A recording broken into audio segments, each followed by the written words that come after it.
Hello, I'm Mark Baer. You're watching the YourTown television program. My guest, artist, author, Elizabeth Murray. Hi. Nice to come back, Mark. Yeah, so we've been having ongoing conversations for years now, it seems. Yes. And let's just start with Monet. Monet's garden. You've been going there for 33 years, photographing it, painting it. Let's talk about that. Well, it was Monet's muse, the garden, and it really has become my muse for more than half my life. And so this year, for the first time, I actually brought two groups of artists, and they each got to be there a week and go into the garden privately early in the morning with the gardeners to see the awakening of the garden with the bees and the light. And this is Giverny, French? Giverny, in Monet's, yeah, Giverny in Monet's garden. And then we would go back in the late afternoon when there was no tourists and just spend the evening there in the golden light. And it was so magical, and something I didn't expect was to share this garden with so many people. It was 12 people per group, was like introducing my family, that this garden has helped raise me and helped me be who I am today. It's a really personal relationship. And so a lot of times when I'd bring people in, I'd get a lump in my throat and I'd be so touched. I'd be, like sharing what I really love. Let's start with the genesis of it. The genesis? How did you begin this? Well, I'm a gardener and an artist all my life since I was a little child. And then here on the peninsula, I had 9 people working for me and as professional gardeners, and horticultural therapy and flower arranging and all the art of gardening. And then I went to Europe for 11 weeks to look at gardens, flower arranging and art, and be fed. And when I went into Monet's garden, I fell in love. This is home. This is home. I need to interpret, I need to contribute, I need to live here. And through a magical process, I was able to get a job there, first woman, and they built me an apartment, and I worked on the restoration of the garden. And then that created an opportunity to take photographs, and then I was invited to publish. And so I've had this career of 33 years of photographing the garden and having shows with Monet's paintings and making my calendars and books and lecturing and teaching. When is the next group going, and how did they find out about this? Well, I'm going to be bringing 2 more groups next June, and on my website, elizabethmurray.com, and people can contact me, and I'm thrilled to extend an invitation. ElizabethMurray.com. Got to get all the business in here. Yeah, thanks, Mark. Okay, so moving on, since I've seen you, you've also gone to Mexico. Yeah, well, teaching in Mexico. Mexico, and and you're talking about nature paintings, and so what is that? Well, in Mexico, this is Rancho La Porta, which is this beautiful retreat spa with thousands of acres of nature, and so I've been. Where are we? Just right across the border. Actually, you get, it's called Tikal, and you get to fly to San Diego, and they pick you up and bring you down. Okay. And so I've been able to teach a couple of times this year there, and the magic is about they have beautiful gardens and wild nature, and gardens and farms where they grow the food that you eat, beautifully prepared, and it's about health and rejuvenation. So I've been teaching about my book, Living Life in Full Bloom, the pathway of the artist, the gardener, the lover, and the spirit weaver. And it's been such a delight to be able to bring that to this beautiful setting. And then the nature printing is something that I spent a week on in Pacific Northwest with friends, to take nature, what I love, leaves and feathers and flowers, and actually put ink on them, press them on paper, capture that, or even butterflies, let it dry, and then hand paint them. And you can get the most beautiful imagery, beautiful, like botanical prints. And even more than that, what you produce is this time you spend, this intimacy with the beauty of, some people might say, God's thumbprint like the actual nature object itself that you capture and you make a design with it, and then hand painting that. So that you create an intimacy, a relationship with Pay those. attention in a way that you might not pay attention. Yes. Wow, what a great... So nature printing. Yes. I'm saying nature painting, nature printing. Yes. Well, so it's And a you simple can do idea, but fish. it's quite profound. So, Yeah. how did you stumble on this? Well, actually, I think a lot of people do it as children, Yeah. but dear friends of mine up in Oregon, Duncan and Melanie Baer, introduced it to me through fish printing, and Monterey is perfect for fish printing. You get these fish, like a fish that's just been caught, and you have to put it in a little holder that you create, and you ink it, and then you have a careful way of inking it, and then you actually make these prints from it. You hand color the eye that really gives it a liveliness, and you can spend hours. You think, oh God, who wants to work with a slimy fish? You get to the awe of that fish. You get to that love of the fish, and the fish painting is a art that came from Japan just the last 120 years, but to actually have records of your beautiful fish, and then also the leaves and the feathers and flowers. And it's a way for me, like with the garden, my love of gardens and my love of nature, to capture those actual objects that are growing. Beautiful. And the insects. I mean, it's really a wonderful technique. And I'll be teaching that at Filoli, which is a wonderful garden in Woodside, and I'll be teaching it down here. I think it will be fun to do it on some photographs so that you can really create a sense of place. Well, I love that how for you art is a pathway to spirituality, but you have a product. You have something Yeah. at the end. Yeah. There's a record. Yeah. There's a Yeah. you really had this thing, and there it is. Yeah. It's very magical. Yeah, it's interesting about a record. Having just been in the Grand Canyon, Well, that's where we're going. we have a record of time there. And I like producing art that creates something like a book or paintings but also I've really been getting into music a lot more, and on our trip there was lots of musicians, and I've been singing a lot, which is so joyous. Well, let me back up a little bit. So, But that doesn't have a record, which is interesting for me. let me back up a little. Let's get you to the Grand Canyon, which you've just returned to. Sounds ecstatic. It is. So you had 14 days. Well, 16. 16 days, even Yeah. better, and spending it painting Yes. as you're floating down the canvas. Yes. And I'm looking at a record of this. 2 years ago, I went down the Grand Canyon with friends, and I was struck. I was so in awe. And I painted every day. And I made this long painting that was 9 feet long on two sides, so 18 feet long of the canyon. And then I immediately organized this trip. It took 2 years to do it.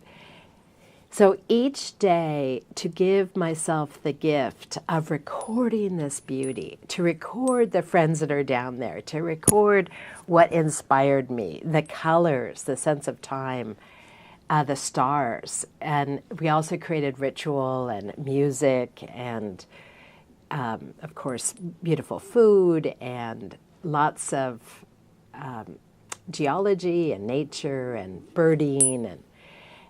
And for me, to be in deep nature is a part of a sense of deep connection to spirituality, the mystery. And that is a deep feeding for me, for my creativity. And then we had a talk before we were recording about going down those walls and seeing that walls as a record of time. Exactly. To see it and to see the stars at night, the millions and millions and billions of stars, and somehow feel this specialness of this unique moment in time that we're in. And you really get to be small when you're in the Grand Canyon. You're just a speck in millions of years. And so for me, it's not only awe-inspiring, but there's a sense of presence and gratitude and love, and like we can get through this period. whether I'm so worried and I do my work around global warming or politics, and you get this thing, something's going to continue. And you're living on a river, and the river and all the metaphors of the river. Sometimes you float and you can sing and I can paint while I'm going down on the boat. And other times you're like, oh my God, there's white water and it's 17 feet over your head and you're going, oh God, today's a good day to die, or you're in that immensity of the moment. And I think that's really great for spirit, and for me, spirit and deep nature are what feed my creativity. So you're once deeply in the present moment, but you're also deeply in the eternal moment. That's right. And that contradiction is, this too shall pass, but be awake as it's passing. Be fully present. Presence is a huge issue. It's a responsibility of the artist. So how do you keep creative? And I know that you've been talking about singing more. So let's talk about that aspect of what's going on with you. Well, I've always been a public speaker, and I always, as a child, loved to sing, but I was a shy singer, still am a shy singer. And I joined Lisa G. Littlebird's choir. It's called the Wholehearted Choir. And that has been an immense path to joy for me. It's such delight, and talking about harmony, to be in harmony, and how to find our own voice, and how to find the resonance, the vibrational, joyful quality. And it's very interesting how so many of our songs we sing open up my heart so much, and you just feel your spirit and your heart being cracked open. And also there's a sense of deep vulnerability and authenticity that comes out. And I have to work on not judging and just being in that flow. So somehow it's similar to the Grand Canyon. And somehow it often makes me cry. And you can't hide, and there's something about bringing that authenticness from the inside out. And so that singing in the choir for me has really helped me develop my inner self, and I think that comes through with my painting. And as we were talking about, that kind of commitment to really doing well, to practicing. And we practice with our singing, we practice with our writing, we practice by doing our art every day. And some is not as good as others. That's not to be stuck in judgment, it's just to practice. And that kind of discipline to grow yourself. And that discipline, I like that word, disciple, to be thy own disciple. The kind of discipline to be good at your craft. And so what we were also speaking about before we started recording is how a small community like we have, why it's so important that people really are going all in and really committed.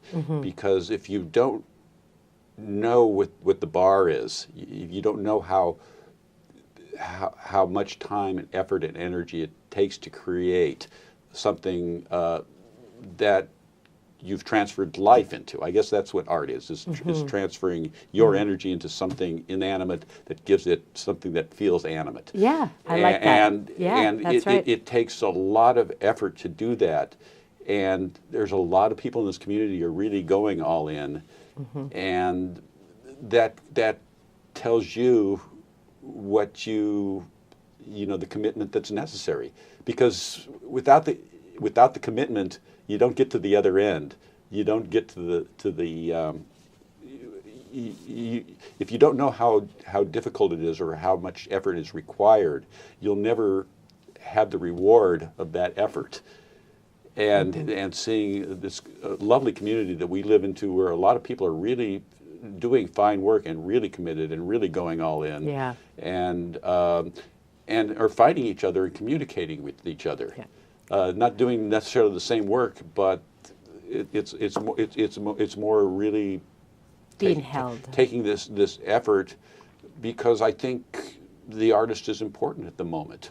Absolutely. You know, it's like Talking about truth telling. It's the role of the shaman in the tribe. That's right. You know, it doesn't matter if you only have a piece of chalk and you're scribbling on the cave wall. The truth teller and that person is important at this moment. Absolutely. And we saw all these petroglyphs, all these marks on caves in the Grand Canyon. Oh, that's so interesting. It's you know, and thousands of years old. And what is important? What are they telling? It's about birth. It's about food. It's about crops and sun and moonscapes. And it's about energy and vibration and what are essences. And you feel that. And so making our mark, your name's Mark, to make our mark, I think is really important. And I feel so privileged to live in our community. I love Monterey community because we have deep nature all around us, always. You don't think it's wild enough, just go out in the bay. Yeah. See the thousands of wildlife that's jumping and living freely there. And then we have a wonderful artist community and a spiritual community, whether you get it from the land or you go to some other denomination. But and it's not too overwhelming. You can feel at home. So I love our community and some of us share dear friends that we can, like I have a group that we have a model every month and we draw for 2 hours in silence, and then we have a potluck and we talk and drink wine. So what's not to love? What's not to love? Right. Anyway, we could go on forever, and this is fabulous. And then very quickly, you got a new book in the works. Well, it's not. It's talking to me. It's starting to talk to me. And we only have enough time. Just give me a little hint. Well, I think of course, it's about creativity. Of course, it's about nature, and it's about personal process. It's what's important. Yeah. So that's perfect, because now we're out of time. Okay. So I don't have to press you for any more. And your last book, give it one more time to the audience. Oh, Living Life in Full Bloom. Which you can buy on Amazon, anywhere. And anyway, I'm Mark Baer. You're watching the YourTown television program. My guest, the great Elizabeth Murray. And party on. Thank you. Thank you. Thank you.